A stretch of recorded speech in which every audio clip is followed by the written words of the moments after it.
ਹੁਣ ਹਿੰਦੂ ਤਾਂ ਵੀ ਜਿਨ੍ਹਾਂ ਜਿਹੜੇ ਝੂਠ ਦੇ ਮਾਹਿਰ ਨੇ, ਝੂਠ ਦੀ ਫੈਕਟਰੀ ਨਾਗਪੁਰ ਦੇ ਵਿੱਚ ਇਹਨਾਂ ਨੇ 100 ਸਾਲ ਪਹਿਲਾਂ ਦੀ ਲਾਈ ਹੋਈ ਹੈ। ਉਹਦੇ 'ਚ ਜੋ ਕਦੇ ਨਹੀਂ ਵੀ ਵਾਪਰਿਆ ਉਹਨੂੰ ਵੀ ਪ੍ਰਾਚੀਨ ਭਾਰਤ ਕਾ ਗੌਰਵ, ਪ੍ਰਾਈਡ ਆਫ ਇੰਡੀਆ ਕਹਿ ਕੇ ਉਹਨੂੰ ਵੇਚਦੇ ਨੇ। ਭੂਤਰੀ ਫਿਤਰਤ ਹੁੰਦੀ ਹੈ। RSS ਭੂਤਰਿਆ, ਖੰਡ ਭਾਰਤ। ਮੋਹਨ ਭਾਗਵਤ ਨੇ ਇੱਥੋਂ ਤੱਕ ਬਿਆਨ ਕੀਤਾ ਜੀ ਸਾਡੇ RSS ਦੇ ਜਿੱਥੇ ਫੌਜ 6 ਮਹੀਨੇ 'ਚ ਪਹੁੰਚੇਗੀ ਅਸੀਂ 6 ਮਹੀਨੇ ਪਹਿਲਾਂ ਪਹੁੰਚ ਜਾਵਾਂਗੇ। ਉਹ ਅਕਲ ਆਣੀ ਹੋਏ ਤਾਂ ਜੋ ਇਹਨਾਂ ਨੇ 14 ਫਰਵਰੀ ਦੇ ਉਸ ਪੁਲਵਾਮਾ ਘਟਨਾ ਤੋਂ ਬਾਅਦ ਬਾਲਾਕੋਟ ਕਰਨ ਦੀ ਕੋਸ਼ਿਸ਼ ਕੀਤੀ, ਆਪਣਾ ਪਾਇਲਟ ਵੀ ਥੱਲੇ ਡਿਗਵਾਇਆ, ਮਿਗ ਵੀ ਡਿਗਵਾਇਆ। ਅਭਿਨੰਦਨ ਜਿਹੜਾ ਹੈ ਉਹ ਫੈਂਟੈਸਟਿਕ ਪੀ ਕੇ ਆਇਆ। RSS ਦੇ ਬਾਂਦਰ ਜਿਹੜੇ ਨੇ ਇਹ ਚੀਨ ਦੀਆਂ ਅੱਖਾਂ ਚੱਖਾਂ ਪਾ ਕੇ ਕਹਿਣ ਲੱਗ ਗਏ।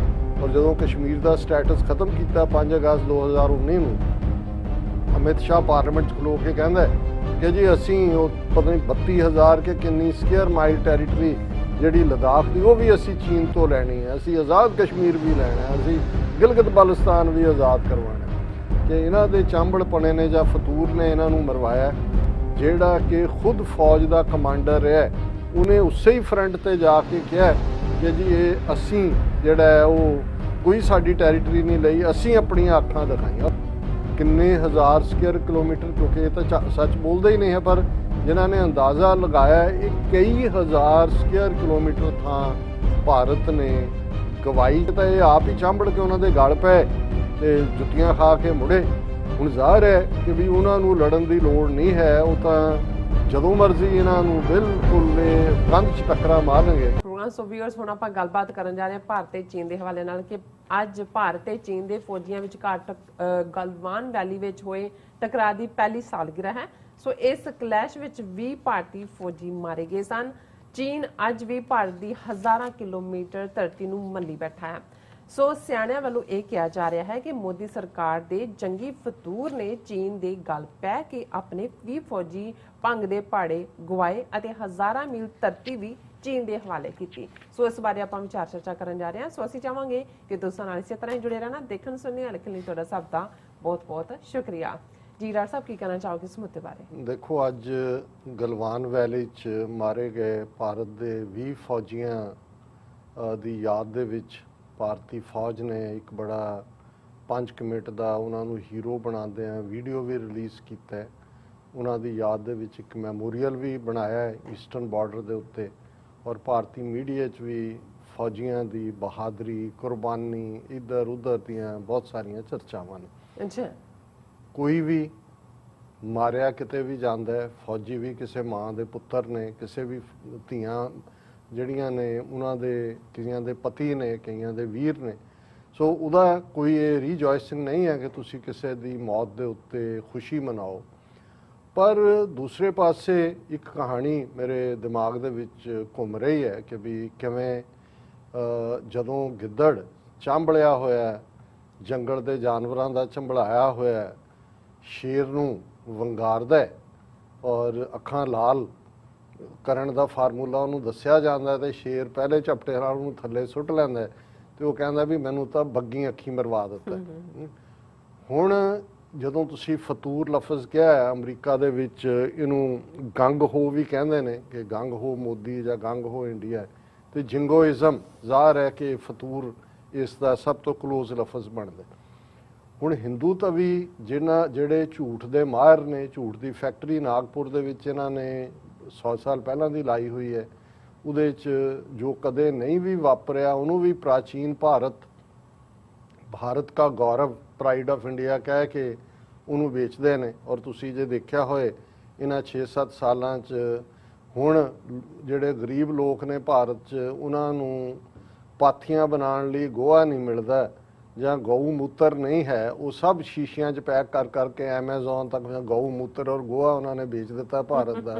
ਇਹ 6-7 ਸਾਲ ਦੀ ਪ੍ਰੋਗਰੈਸ। ਤੁਸੀਂ ਅੰਦਾਜ਼ਾ ਲਾਓ ਕਿ ਵੀ ਜੇ ਗਾਂ ਦਾ ਗੋਹਾ ਤੇ ਮੂਤਰ ਵਿਕ ਸਕਦਾ ਹੈ, ਔਰ ਪਤੰਜਲੀ, ਮੈਂ ਕੋਈ ਇਹ ਜੋਕਿੰਗਲੀ ਨਹੀਂ ਕਹਿ ਰਿਹਾ, ਬਹੁਤ ਸਾਰਾ ਗੋਹਾ ਔਰ ਇਹ ਗਊ ਮੂਤਰ ਜਿਹੜਾ ਪਤੰਜਲੀ ਦਵਾਈਆਂ ਬਣਾਉਂਦਾ ਹੈ, ਜਿਹੜੀ ਇਹ ਰਾਮਦੇਵ ਜੀ ਦਾ ਮਾਲਕ ਹੈ, ਔਰ billions of dollar the industry ਖੜੀ ਕਰ ਦਿੱਤੀ ਕਿ ਇਸ ਕੋਵਿਡ ਦੇ ਚੱਲਦਿਆਂ ਵੀ ਕਿਵੇਂ ਚੈਲੰਜ ਕੀਤਾ ਗਿਆ ਕਿ ਇਹ ਲੋਕ ਇਸ ਲਈ ਮਰੇ ਨੇ ਦੋ ਡੋਜ਼ ਵੀ ਜਿਨ੍ਹਾਂ ਨੇ ਲਵਾਏ ਹੋਏ ਸੀ ਇਹਦੀ ਵੈਕਸੀਨ ਦੇ, ਕਿ ਇਹ ਜਿਹੜਾ ਇਹ ਮਾਰਦੀ ਹੈ ਵੈਕਸੀਨ। ਔਰ ਇਹ ਜਿਹੜਾ ਇਹ ਸਾਡਾ ਜਿਹੜਾ ਇਹ ਗਊ ਮੂਤਰ ਵਾਲੀਆਂ ਦਵਾਈਆਂ ਲਓ, ਔਰ ਕੋਰੋਨਿਲ ਉਹਨੇ ਆਪਣੀ ਬਣਾ ਕੇ ਜਿਹਦੇ 'ਚ ਗਊ ਮੂਤਰ 'ਚ ਜਿਹੜੀ ਉਹ ਭਗੋਈ ਹੋਈ ਹੈ, ਉਹਨੂੰ ਕਿੱਟ ਕਹਿੰਦਾ ਹੈ, ਉਹ ਵੇਚ ਰਹੇ ਨੇ।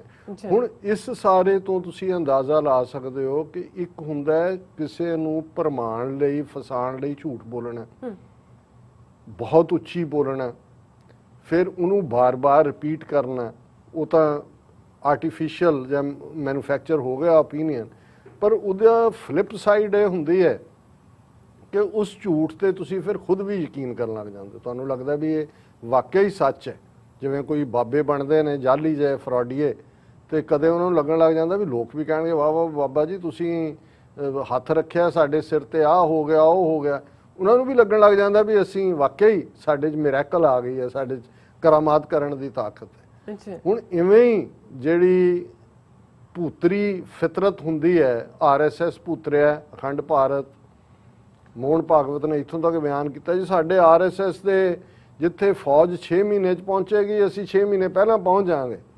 ਔਰ ਪੰਗਾ ਵੀ ਕਿੱਥੇ ਜਾ ਕੇ ਲਿਆ, ਹਾਲਾਂਕਿ ਪਹਿਲਾਂ ਵੀ ਜੇ ਤਾਂ ਉਹ ਅਕਲ ਆਣੀ ਹੋਏ ਤਾਂ ਜੋ ਇਹਨਾਂ ਨੇ 14 ਫਰਵਰੀ ਦੇ ਉਸ ਪੁਲਵਾਮਾ ਘਟਨਾ ਤੋਂ ਬਾਅਦ ਬਾਲਾਕੋਟ ਕਰਨ ਦੀ ਕੋਸ਼ਿਸ਼ ਕੀਤੀ, ਆਪਣਾ ਪਾਇਲਟ ਵੀ ਥੱਲੇ ਡਗਵਾਇਆ, ਮਿਗ ਵੀ ਡਗਵਾਇਆ, ਅਭਿਨੰਦਨ ਜਿਹੜਾ ਹੈ ਉਹ ਫੈਂਟੈਸਟਿਕ ਟੀ ਪੀ ਕੇ ਆਇਆ, ਔਰ ਉਸ ਸਾਰੇ ਚੋਂ ਜਿਹੜੀ ਆਪਣੀ ਬਣੀ ਸੀ ਸਾਰੀ ਜਿਹੜਾ ਉਹ ਕਿਵੇਂ ਉਹ ਕੀ ਉਹਨੂੰ ਕਹਿੰਦੇ ਨੇ ਕਿ ਵੀ ਇੱਕ ਠੁੱਕ ਜਿਹਾ ਬੰਨਿਆ ਸੀ, ਉਹ ਤਾਂ ਡਿੱਗਿਆ ਹੀ। ਲੇਕਿਨ ਇਹਦੇ ਬਾਵਜੂਦ ਇਹਨਾਂ ਨੇ ਦੀ ਇਹ ਜਿਹੜੀ ਹੈ ਫਤੂਰਪਣਾ ਕਿਸ ਹੱਦ ਤੱਕ ਗਿਆ ਕਿ ਇਹ RSS ਦੇ ਬਾਂਦਰ ਜਿਹੜੇ ਨੇ ਇਹ ਚੀਨ ਦੀਆਂ ਅੱਖਾਂ 'ਚ ਅੱਖਾਂ ਪਾ ਕੇ ਕਹਿਣ ਲੱਗ ਗਏ। ਔਰ ਜਦੋਂ ਕਸ਼ਮੀਰ ਦਾ ਸਟੇਟਸ ਖਤਮ ਕੀਤਾ 5 ਅਗਸਤ 2019 ਨੂੰ, ਅਮਿਤ ਸ਼ਾਹ ਪਾਰਲੀਮੈਂਟ 'ਚ ਖਲੋ ਕੇ ਕਹਿੰਦਾ ਕਿ ਜੀ ਅਸੀਂ ਉਹ ਪਤਾ ਨਹੀਂ 32,000 ਕਿ ਕਿੰਨੀ ਸਕੁਅਰ ਮਾਈਲ ਟੈਰੀਟਰੀ ਜਿਹੜੀ ਲਦਾਖ ਦੀ ਉਹ ਵੀ ਅਸੀਂ ਚੀਨ ਤੋਂ ਲੈਣੀ ਹੈ, ਅਸੀਂ ਆਜ਼ਾਦ ਕਸ਼ਮੀਰ ਵੀ ਲੈਣਾ, ਅਸੀਂ ਗਿਲਗਿਤ ਬਲਸਤਾਨ ਵੀ ਆਜ਼ਾਦ ਕਰਵਾਉਣਾ। ਔਰ ਉਸ ਸਾਰੇ 'ਚ ਫਿਰ ਉਹਦਾ ਨਤੀਜਾ ਅੱਜ ਜਦੋਂ ਅਸੀਂ 15 ਫਰਵਰੀ ਨੂੰ ਜਿਹੜਾ 15 ਜੂਨ ਨੂੰ ਇਹ ਗੱਲਬਾਤ ਕਰ ਰਹੇ, ਹਾਲਾਂ ਹੁਣ ਇਸ ਗੱਲ ਦੇ ਸਬੂਤ ਨੇ ਕਿ ਇਹਨਾਂ ਨੇ ਤਾਂ ਆਪਣੀ ਇੰਟੈਂਟ 5 ਅਗਸਤ 2019 ਨੂੰ ਦੇ ਦਿੱਤੀ ਸੀ ਕਿ ਭਾਈ ਇਹ ਕਿਸ ਡਾਇਰੈਕਸ਼ਨ ਸੋਚ ਰਹੇ ਨੇ, ਭੂਤਰੇ ਹੋਏ ਨੇ। ਔਰ ਸਾਡੇ ਬੜੇ ਪਿਆਰੇ ਵਿਊਅਰ ਨੇ HS ਵਧਵਾ, ਉਹਨਾਂ ਨੇ ਕਿਹਾ ਕਿ ਜੀ ਜਿਹੜੀ ਚਾਈਨੀਜ਼ ਐਨਕਰੋਚਮੈਂਟ ਹੈ ਜਾਂ ਉਹਨਾਂ ਦਾ ਜ਼ਮੀਨ ਤੇ, ਉਹ ਤਾਂ ਫਰਵਰੀ 2020 'ਚ ਹੀ ਆ ਗਿਆ ਸਾਹਮਣੇ। ਇਹ ਸੁੱਤੇ ਰਹੇ, ਇਹ ਤਾਂ ਆਪਣੇ ਇਸ ਮਸਤੀ 'ਚ ਹੀ ਸੀ ਕਿ ਜੀ ਅਸੀਂ ਬਹੁਤ ਬਹਾਦਰ ਜਵਾਨ ਔਰ ਦੂਜੇ, ਲੇਕਿਨ ਇਹਨਾਂ ਨੇ ਚਾਂਬੜੇ ਹੋਇਆ ਨੇ। ਔਰ ਇਹ ਗੱਲ ਮੈਂ ਇਸ ਬੇਸ ਤੇ ਹੀ ਕਹਿ ਰਿਹਾ ਕਿ ਇਹਨਾਂ ਦੇ ਚਾਂਬੜਪਣੇ ਨੇ ਜਾਂ ਫਤੂਰ ਨੇ ਇਹਨਾਂ ਨੂੰ ਮਰਵਾਇਆ ਕਿ ਇਹਨਾਂ ਦਾ ਹੀ ਆਪਣਾ ਮਿਨਿਸਟਰ ਆਫ ਸਟੇਟ ਜਿਹੜਾ ਕਿ ਖੁਦ ਫੌਜ ਦਾ ਕਮਾਂਡਰ ਰਿਹਾ, ਉਹਨੇ ਉਸੇ ਹੀ ਫਰੰਟ ਤੇ ਜਾ ਕੇ ਕਿਹਾ ਕਿ ਜੀ ਇਹ ਅਸੀਂ ਜਿਹੜਾ ਹੈ ਉਹ ਕੋਈ ਸਾਡੀ ਟੈਰੀਟਰੀ ਨਹੀਂ ਲਈ, ਅਸੀਂ ਆਪਣੀਆਂ ਅੱਖਾਂ ਦਿਖਾਈਆਂ। ਔਰ ਮੋਦੀ ਨੇ ਵੀ ਕਿਹਾ ਨਾ ਕੋਈ ਆਇਆ ਨਾ ਕੋਈ, ਉਹਦਾ ਕਵਰ ਅਪ ਸੀ। ਔਰ ਹੁਣ ਇਹ ਵੀ ਸਾਹਮਣੇ ਆਇਆ ਵੀ ਇਹਨਾਂ ਨੇ ਇਹ ਜਿਹੜਾ ਸਾਰਾ ਆਪਰੇਸ਼ਨ, ਜਿਹਦਾ ਇਹਨਾਂ ਨੇ ਇੱਕ ਨਾਂ ਵੀ ਕੋਡ ਨੇਮ ਇੰਡੀਆ ਨੇ ਰੱਖਿਆ ਸੀ, ਮੈਂ ਕਿਤੇ ਦੇਖਿਆ ਆਪਰੇਸ਼ਨ ਪੈਂਥਰ ਜਾਂ ਕੋਈ ਹੋਰ ਇਸ ਕਿਸਮ ਦਾ ਉਹਦਾ ਨਾਂ ਹੈ। ਹੁਣ ਇਸ ਸਾਰੇ ਨੂੰ ਚੀਨ ਨੇ ਬਿਲਕੁਲ ਠੀਕ ਸਮਝਿਆ ਔਰ ਉਹਨਾਂ ਨੇ ਜੋ ਗਲਵਾਨ ਵੈਲੀ ਦੇ ਵਿੱਚ ਇਹਨਾਂ ਨੂੰ ਸਬਕ ਸਿਖਾਇਆ, ਉਹਦਾ ਆਪਰੇਸ਼ਨ ਦਾ ਨਾਂ ਹੈ ਜਿਹੜਾ ਇਹਨਾਂ ਨੇ ਕੋਡ ਨੇਮ ਯੂਜ਼ ਕਰਕੇ ਔਰ ਇਹਨਾਂ ਨੇ ਧਾਵਾ ਕੀਤਾ ਉਹਦੇ ਉੱਤੇ ਗਲਵਾਨ ਵੈਲੀ ਤੇ। ਔਰ ਨਤੀਜਾ ਆਪਣੇ ਵੀ ਆਪਰੇਸ਼ਨ ਸਨੋ ਲੈਪਰਡ, ਕਿਉਂਕਿ ਬਰਫ਼ ਦੇ ਵਿੱਚ ਜਿਹੜਾ ਲੈਪਰਡ ਉਹਦੇ ਨਾਂ ਤੇ ਆਪਰੇਸ਼ਨ ਸਨੋ ਲੈਪਰਡ। ਔਰ ਉੱਥੇ ਹੀ ਹੁਣ ਇਹਨਾਂ ਨੇ ਇੱਕ ਮੈਮੋਰੀਅਲ ਵੀ ਜਿਹੜੇ 20 ਮਰੇ ਨੇ ਉਹਨਾਂ ਦੀ ਯਾਦ ਦੇ ਵਿੱਚ ਬਣਾਇਆ। ਲੇਕਿਨ ਫਿਰ ਅੱਗੋਂ ਕੀ ਹੋਇਆ, ਗੱਲ ਕੱਲੀ ਇਹ ਨਹੀਂ ਹੈ ਕਿ ਗਲਵਾਨ ਵੈਲੀ 'ਚ 20 ਸੋਲਜਰ ਜਿਨ੍ਹਾਂ 'ਚ 4 ਜਾਂ 5 ਸਿੱਖ ਵੀ ਸਨ ਪੰਜਾਬ ਦੇ, ਉਹ ਮਰੇ। ਪਰ ਇਹਦੇ ਨਾਲ ਗੱਲ ਡੈਪਸੋਂਗ ਦੀ ਹੋਏ, ਡੈਮ ਚੌਕ ਦੀ ਹੋਏ, ਗੋਗਰਾ ਦੀ ਹੋਏ, ਹੌਟ ਸਪਰਿੰਗਸ ਦੀ ਹੋਏ, ਕਿੰਨੇ ਹਜ਼ਾਰ ਸਕੁਅਰ ਕਿਲੋਮੀਟਰ, ਕਿਉਂਕਿ ਇਹ ਤਾਂ ਸੱਚ ਬੋਲਦੇ ਹੀ ਨਹੀਂ ਹੈ, ਪਰ ਜਿਨ੍ਹਾਂ ਨੇ ਅੰਦਾਜ਼ਾ ਲਗਾਇਆ ਇਹ ਕਈ ਹਜ਼ਾਰ ਸਕੁਅਰ ਕਿਲੋਮੀਟਰ ਥਾਂ ਭਾਰਤ ਨੇ ਗਵਾਈ।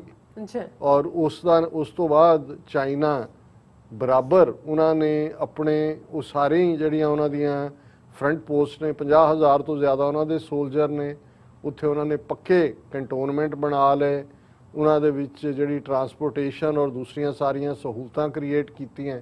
ਔਰ ਉਹਦੇ ਨਾਲ ਈਵਨ ਹਿਮਾਚਲ ਦੇ ਨਾਲ ਲੱਗਦੇ ਰੋਹਤਾਂਗ ਪਾਰ ਦੇ ਬਾਰਡਰ ਜਿਹੜਾ ਕਿਨੌਰ ਔਰ ਦੂਸਰੇ 'ਚ ਉਸ ਦੇ ਵਿੱਚ ਵੀ ਉਹਨਾਂ ਦੀ ਐਡਵਾਂਸਮੈਂਟ ਹੈ। ਹਾਲਾਂਕਿ ਭਾਰਤ ਨੇ ਵੀ ਆਪਣੀ ਫੌਜ ਉੱਥੇ ਰੱਖੀ ਹੋਈ ਹੈ, ਲੇਕਿਨ ਇਹ ਚਾਈਨਾ ਦਾ ਇੱਕ ਆਪਣਾ ਸਟਾਈਲ ਹੈ ਕਿ ਉਹਨਾਂ ਨੇ ਜਿੱਥੇ ਕੋ ਚਾਹੁੰਦੇ ਸੀ ਉੱਥੇ ਕੋ ਰੁਕੇ ਔਰ ਅਗਲਾ ਮੂਵ ਜਿਹੜਾ ਉਹਨਾਂ ਨੇ ਕੀ ਕਰਨਾ ਹੈ। ਹੁਣ ਤਾਂ ਇਹਨਾਂ ਦੇ ਆਪਣੇ ਐਕਸਪਰਟ ਕਹਿੰਦੇ ਨੇ ਕਿ ਆਰਟੀਫਿਸ਼ੀਅਲ ਇੰਟੈਲੀਜੈਂਸ ਦੇ ਵਿੱਚ ਚਾਈਨਾ ਜਿਸ ਲੈਵਲ ਤੱਕ ਚਲਾ ਗਿਆ। ਹੁਣ ਅਮਰੀਕਾ ਨੇ ਕਿੰਨੇ ਬਿਲੀਅਨ ਡਾਲਰ ਰੱਖੇ ਨੇ ਆਰਟੀਫਿਸ਼ੀਅਲ ਇੰਟੈਲੀਜੈਂਸ ਦੇ, ਕਿਉਂਕਿ ਅਮਰੀਕਾ ਨੂੰ ਲੱਗਦਾ ਹੈ ਕਿ ਵੀ ਇਹ ਚਾਈਨਾ ਅੱਗੇ ਲੰਘ ਗਿਆ। ਸੋ ਉਹਨਾਂ ਨੂੰ ਕੋਈ ਜੰਗ ਦੇ ਮੈਦਾਨ 'ਚ ਤਾਂ ਇਹ ਆਪ ਹੀ ਚਾਂਬੜ ਕੇ ਉਹਨਾਂ ਦੇ ਗਲ ਪਏ ਤੇ ਜੁੱਤੀਆਂ ਖਾ ਕੇ ਮੁੜੇ। ਲੇਕਿਨ ਹੁਣ ਬੰਬੇ ਦੇ ਵਿੱਚ ਇੱਕ ਵਾਰ ਪੂਰੀ ਇਹਨਾਂ ਦਾ ਬਲੈਕ ਆਊਟ ਹੋ ਗਿਆ, ਸਾਰੇ ਕਨੈਕਸ਼ਨ ਟੁੱਟ ਗਏ, ਇੰਟਰਨੈਟ ਵੀ ਬੰਦ ਹੋ ਗਿਆ। ਔਰ ਹੁਣ ਇਹਨਾਂ ਦੇ ਹੀ ਆਪਣੇ ਇੱਕ ਟੈਕਸਾਸ ਦੀ ਰਿਸਰਚ ਇੰਸਟੀਚਿਊਟ ਨੇ ਕਿਹਾ ਕਿ ਵੀ ਉਹ ਚਾਈਨੀਜ਼ ਆਰਟੀਫਿਸ਼ੀਅਲ ਇੰਟੈਲੀਜੈਂਸ ਜਾਂ ਉਹਨਾਂ ਦਾ ਘਰ ਸੀ। ਹੁਣ ਜ਼ਾਹਰ ਹੈ ਕਿ ਵੀ ਉਹਨਾਂ ਨੂੰ ਲੜਨ ਦੀ ਲੋੜ ਨਹੀਂ ਹੈ, ਉਹ ਤਾਂ ਜਦੋਂ ਮਰਜ਼ੀ ਇਹਨਾਂ ਨੂੰ ਬਿਲਕੁਲ ਇਹ ਕੰਧ 'ਚ ਟੱਕਰਾ ਮਾਰਨਗੇ। ਲੇਕਿਨ ਜਿਹੜੀ ਇਹਨਾਂ ਦੀ ਫੇਲਿਅਰ ਹੈ, ਔਰ ਦੇਖੋ ਪ੍ਰੋਪੇਗੈਂਡਾ ਦੀ ਗੱਲ ਅਸੀਂ ਅੱਜ ਕੀਤੀ ਪਹਿਲੇ ਸੈਗਮੈਂਟ 'ਚ ਬੜੀ ਡੀਟੇਲ ਦੇ ਨਾਲ, ਕਿਵੇਂ ਝੂਠ ਨੂੰ ਸੱਚ ਬਣਾਇਆ ਜਾਂਦਾ ਹੈ। ਬਿਲਕੁਲ ਹੁਣ ਇਹਦੇ 'ਚ ਕੋਈ ਸ਼ੱਕ ਨਹੀਂ ਹੈ। ਹਾਲਾਂਕਿ ਰਾਹੁਲ ਗਾਂਧੀ ਥਰਡ ਰੇਟ ਬੰਦਾ ਹੈ, ਕਾਂਗਰਸ ਨੂੰ ਦਾ ਬੇੜਾ ਨਹਿਰੂ ਪਰਿਵਾਰ ਤੋਂ ਬਾਅਦ ਥੱਲੇ ਨੂੰ ਹੀ ਜਾਂਦਾ ਚਲਾ ਗਿਆ, ਲੇਕਿਨ ਇਹਦੇ ਬਾਵਜੂਦ ਉਹਨੇ ਚੈਲੰਜ ਕੀਤਾ, ਅੱਜ ਵੀ ਕਰ ਰਿਹਾ ਕਿ ਦੱਸੋ ਕਿੰਨੀ ਜ਼ਮੀਨ। ਜੇ ਇੱਕ ਪਾਸੇ ਤੁਹਾਡਾ ਪ੍ਰਾਈਮ ਮਿਨਿਸਟਰ ਕਹਿੰਦਾ ਵੀ ਨਾ ਕੋਈ ਆਇਆ ਨਾ ਕੋਈ ਗਿਆ, ਫਿਰ ਤੁਸੀਂ ਚੀਨ ਨੂੰ ਜਿਹੜਾ ਉਹ ਦੋਸ਼ੀ ਵੀ ਠਹਿਰਾ ਰਹੇ ਹੋ। ਉਹਨਾਂ ਦੀਆਂ ਐਪਸ ਵੀ ਤੁਸੀਂ ਬੈਨ ਕੀਤੀਆਂ, ਉਹਨਾਂ ਦੇ ਹੋਰ ਵੀ ਜਿਹੜਾ ਉਹਨਾਂ ਦੇ ਨਾਲ ਕਿਹਾ ਜੇ ਅਸੀਂ ਬਾਈਕਾਟ ਕਰਾਂਗੇ। ਵੀ ਹਕੀਕਤ ਕੀ ਹੈ? ਜੇ ਕੋਈ ਆਇਆ ਨਹੀਂ ਕੋਈ ਗਿਆ ਨਹੀਂ, ਤੁਹਾਡੀ ਕੋਈ ਜ਼ਮੀਨ ਫਿਰ, ਔਰ ਤੁਹਾਡਾ ਮਿਨਿਸਟਰ ਆਫ ਸਟੇਟ ਖੁਦ ਕਹਿ ਰਿਹਾ ਵੀ ਅਸੀਂ ਐਗਰੈਸ਼ਨ ਕੀਤਾ, ਔਰ ਤੁਸੀਂ ਆਪਣਾ ਆਪਰੇਸ਼ਨ ਜਿਹੜਾ ਹੈ ਉਹ ਸਨੋ ਲੈਪਰਡ ਦੇ ਨਾਂ ਥੱਲੇ ਕਹਿੰਦੇ ਹੋ ਵੀ ਤੁਸੀਂ ਕੀਤਾ। ਹੁਣ ਸੱਚ ਕੀ ਹੈ? ਹੁਣ ਸੱਚ ਇਹ ਹੈ ਕਿ ਭਾਈ ਇਹਨਾਂ ਨੇ ਭੂਤਰਿਆਂ ਹੋਇਆਂ ਨੇ ਜੁੱਤੀਆਂ ਖਾਧੀਆਂ ਨੇ, ਉਹ ਗਿੱਦੜ ਦੀ ਸ਼ੇਰ ਦੇ ਹੱਥ 'ਚ ਮੌਤ ਵਾਲੀ ਹਾਲ ਹੋਇਆ। ਫਿਰ ਪੈਨਿਕ ਦੇ ਵਿੱਚ ਆ ਕੇ ਅਮਰੀਕਾ ਦੇ ਅੱਗੇ ਲਿਟੇ ਕਿ ਸਾਨੂੰ ਬਚਾ ਲਓ। ਅਮਰੀਕਾ ਨੇ ਥਾਪੀ ਦੇ ਕੇ ਕਿਹਾ ਵੀ ਠੀਕ ਹੈ। ਫਿਰ ਜਾ ਕੇ ਕੁਆਡ ਜਿਹੜਾ ਜਿਹਦੇ 'ਚ ਆਸਟ੍ਰੇਲੀਆ, ਜਾਪਾਨ, ਅਮਰੀਕਾ ਖੁਦ ਹੈ, ਆਪਣੇ ਦੋਨੋਂ ਮੋਢੇ ਦਿੱਤੇ। ਇੰਡੀਅਨ ਓਸ਼ਨ ਦੇ ਵਿੱਚ ਜਿੱਥੇ ਉਹਨਾਂ ਦੀ ਕਿਸੇ ਹੱਦ ਤੱਕ ਅੰਡੇਮਾਨ ਨਿਕੋਬਾਰ ਤੱਕ ਵੀ ਆਪਣੀ ਇੰਡੀਪੈਂਡੈਂਸ ਸੀ, ਉਹ ਵੀ ਸਰੈਂਡਰ ਕੀਤੀ। ਇਹਨਾਂ ਦਾ ਜੋ ਵੀ ਹੈ ਸੌਦਾ ਵੀ ਖਰੀਦਣ ਦੇ ਲਈ ਅੱਗੇ ਆਏ। ਔਰ ਇਸ ਸਾਰੇ ਦਾ ਨਤੀਜਾ ਹੈ ਕਿ ਇਸ ਵੇਲੇ ਭਾਰਤ ਕੰਧ ਨਾਲ ਲੱਗਾ ਹੋਇਆ ਹੈ। ਚਾਈਨਾ ਤੋਂ ਬਿਨਾਂ ਗੁਜ਼ਾਰਾ ਵੀ ਨਹੀਂ ਹੈ। ਜੇ ਪ੍ਰੈਕਟੀਕਲੀ ਮਦਦ ਕੀਤੀ, ਅਮਰੀਕਾ ਦੀ ਵੈਕਸੀਨੇਸ਼ਨ ਜਿਹੜੀ ਹੈ ਵੈਕਸੀਨ, ਉਹ ਤਾਂ ਅਜੇ ਵੀ ਨਹੀਂ ਪਹੁੰਚੀ ਹੈ। ਉਹ ਤਾਂ ਅਜੇ ਵੀ ਇਹ ਹੋ ਰਿਹਾ ਕਿ ਜੀ ਇੰਨੇ ਸੌ ਜਿਹੜੇ ਨੇ ਤੁਹਾਨੂੰ ਇੰਨੇ ਮਿਲੀਅਨ ਦਿਆਂਗੇ, ਦੂਜਿਆਂ ਨੂੰ ਵੀ ਦੇਣਾ। ਚਾਈਨਾ ਨੇ ਆਪਣੇ ਆਕਸੀਜਨ ਕੰਸੈਂਟਰੇਟ ਵੀ ਪਹੁੰਚਾਏ, ਦੂਸਰੀਆਂ ਚੀਜ਼ਾਂ ਵੀ ਦਿੱਤੀਆਂ। ਔਰ ਹੁਣ ਵੀ ਚੀਨ ਦੇ ਨਾਲ ਉਹ ਕਹਿਣ ਦੀ ਗੱਲ ਹੈ ਇਸ ਸਾਰੇ ਪੀਰੀਅਡ ਦੇ ਵਿੱਚ ਜ਼ਿਆਦਾ ਵਪਾਰ ਹੋਇਆ, ਲੇਕਿਨ ਇਹ ਆਪਣੇ ਉਸ ਜਾਲ ਦੇ ਵਿੱਚ ਫਸ ਗਏ, ਆਪਣੀ ਉਸ ਨਫ਼ਰਤ ਦੇ ਵਿੱਚ ਫਸੇ ਹੋਏ ਨੇ। ਔਰ ਜਿੱਥੇ ਅਸੀਂ ਜਿਹੜੇ ਮਾਰੇ ਗਏ ਨੇ ਉਹ ਤਾਂ ਬੇਕਸੂਰ ਨੇ, ਉਹ ਤਾਂ ਵਿਚਾਰੇ ਆਪਣੀ ਪੇਟ ਦੀ ਖਾਤਰ ਉਹਨਾਂ ਨੂੰ ਜਿਹੜਾ ਉਹ ਫੌਜ ਉਹ ਜੁਆਇਨ ਕਰਦੇ ਨੇ। ਲੇਕਿਨ ਘੱਟੋ ਘੱਟ ਇਸ ਸਾਰੇ 'ਚੋਂ ਸਾਡੀਆਂ ਕੌਮਾਂ ਜ਼ਰੂਰ ਸਬਕ ਸਿੱਖਣ ਕਿ ਇਹ ਝੂਠ ਦੇ ਵਣਜਾਰੇ ਇਹਨਾਂ ਦਾ। ਔਰ ਜਿਵੇਂ ਮਾਨਕ ਸ਼ਾਹ ਦੇ ਹਵਾਲੇ ਨਾਲ ਇਹ ਗੱਲ ਅਕਸਰ ਹੁੰਦੀ ਹੈ ਕਿ ਭਾਈ ਉਹਨੂੰ ਕਿਹਾ ਜੀ ਤੁਹਾਨੂੰ ਗੁਜਰਾਤੀ ਨਹੀਂ ਆਉਂਦੀ, ਕਹਿੰਦਾ ਜੀ ਫੌਜ ਕੋਈ ਗੁਜਰਾਤੀਆਂ ਦੀ ਰੈਜੀਮੈਂਟ ਹੀ ਨਹੀਂ ਹੈ। ਮੈਂ ਬੰਗਲਾ ਵੀ ਜਿਹੜੀ ਹੈ, ਮੈਂ ਮਰਾਠੀ ਵੀ ਬੋਲ ਲੈਣਾ, ਗੁਰਖਾਲੀ ਵੀ ਬੋਲ ਲੈਣਾ, ਪੰਜਾਬੀ ਵੀ ਆਉਂਦੀ ਹੈ, ਮੈਨੂੰ ਡੋਗਰੀ ਵੀ ਆਉਂਦੀ ਹੈ। ਵੀ ਗੁਜਰਾਤੀ ਕਿਉਂਕਿ ਮੈਂ ਫੌਜ ਦਾ ਜਨਰਲ ਰਿਹਾ ਤੇ ਸਾਰੀਆਂ ਦੇ ਨਾਲ ਮੈਂ ਡੀਲ ਕਵਰ ਹੈ ਹੀ ਨਹੀਂ। ਹੁਣ ਨਾ ਤਾਂ ਮੋਦੀ, ਅਮਿਤ ਸ਼ਾਹ ਜਾਂ ਇਹਨਾਂ ਦੇ ਕਲੈਨ ਇਹਨਾਂ ਬਣੀਆਂ ਨੇ ਗੁਜਰਾਤੀਆਂ ਨੇ ਕੋ ਆਪਣਾ ਮੁੰਡਾ ਕੁੜੀ ਮਰਵਾਣਾ ਫੌਜ। ਤੇ ਸਾਡੇ ਲੋਕ ਜਿੱਥੇ ਜਦੋਂ ਰਾਜ਼ਕ ਅਸੀਂ ਰੱਬ ਨੂੰ ਕਹਿੰਦੇ ਹਾਂ, ਫਿਰ ਇਹ ਫੌਜ ਦਾ ਖਹਿੜਾ ਛੱਡਣ ਦੀ ਲੋੜ ਹੈ। ਅਦਰਵਾਈਜ਼ ਜੇ ਅਸੀਂ ਅਲਟੀਮੇਟਲੀ ਕਈ ਸਾਡੇ ਵੀਰ ਕਹਿਣਗੇ ਵੀ ਜੀ ਦੇਖੋ ਫਲਾਂ, ਹੁਣ ਪਰਸੋਂ ਵੀ ਇੱਕ ਸਿੱਖ ਨੌਜਵਾਨ ਫੌਜ ਦਾ ਲਦਾਖ ਦੇ ਵਿੱਚ ਕਿਤੇ ਹਾਇਰ ਐਕਸਪੀਡੀਸ਼ਨ ਤੇ ਸੀ, ਆਕਸੀਜਨ ਘਟ ਗਈ ਔਰ ਉਹ 22-23 ਸਾਲ ਦਾ ਮੁੰਡਾ, ਉਹਦੀ ਮੌਤ ਹੋ ਗਈ, ਸਿੱਖ ਲੜਕਾ। ਹੁਣ ਦੁੱਖ ਤਾਂ ਹੁੰਦਾ ਹੈ ਕਿ ਭਾਈ ਇਹ ਦੇਖੋ, ਲੇਕਿਨ ਇਹ ਸਾਨੂੰ ਸਮਝਣਾ ਪਏਗਾ ਕਿ ਅਲਟੀਮੇਟਲੀ ਇਹ ਨਫ਼ਰਤ ਦੇ ਵਣਜਾਰੇ ਨੇ।